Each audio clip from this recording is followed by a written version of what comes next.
దీర్ఘకాలిక వ్యాధితో బాధపడుతున్న ఒకరి కుటుంబానికి రాజ్యసభ సభ్యులు సానా సతీష్ బాబు ఫౌండేషన్ ద్వారా సహాయం అందజేశారు. కాకినాడ సాంబమూర్తి నగర్కు చెందిన టి పళ్లంరాజు పేద కుటుంబానికి చెందినవాడు. అతను గత కొన్నేళ్లుగా దీర్ఘకాలిక వ్యాధితో బాధపడుతున్నారు. వృద్ధాప్యంలో ఉన్న అతను భార్యను పోషించడమే కష్టమైంది. అటువంటి సమయంలో కొంతమంది సానా సతీష్ బాబు ఫౌండేషన్ చైర్మన్ తలాటం హరీష్ దృష్టికి తీసుకొచ్చారు. ఆయన వెంటనే స్పందించి గత ఏడాది కాలం నుంచి ప్రతి నెల నిత్యావసర సరుకులను ఇంటికి పంపిస్తున్నారు. ఈ ఏడాది జూలై 3వ తేదీన దీర్ఘకాలిక వ్యాధితో బాధపడుతున్న పళ్లంరాజు మృతి చెందారు.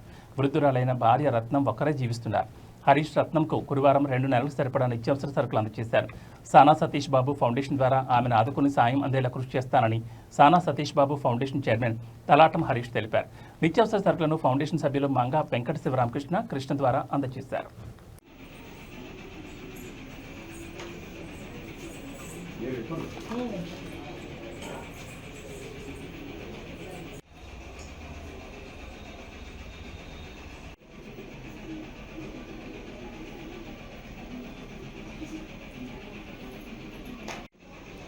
టి పళ్లంరాజు గారు 1 సంవత్సరన్నర కాలం నుంచి ఒక దీర్ఘకాలిక వ్యాధితో బాధపడుతున్నారు.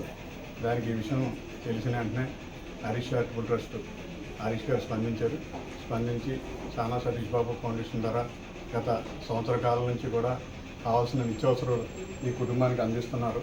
ఎందుకంటే ఆయన మళ్ళీ నిత్యావసరాలు అందించినప్పటికీ 2 నెలల క్రితం పళ్లంరాజు గారు క్యాన్సర్ వ్యాధితో బాధపడి చనిపోయారు. ఎందుకంటే సానా సతీష్ బాబు ఫౌండేషన్ ఎప్పుడు కూడా సేవలో ముందంజలో ఉంటుంది. అందులో భాగంగా వారికి నిత్యావసర సరుకులు అందించడం జరిగింది.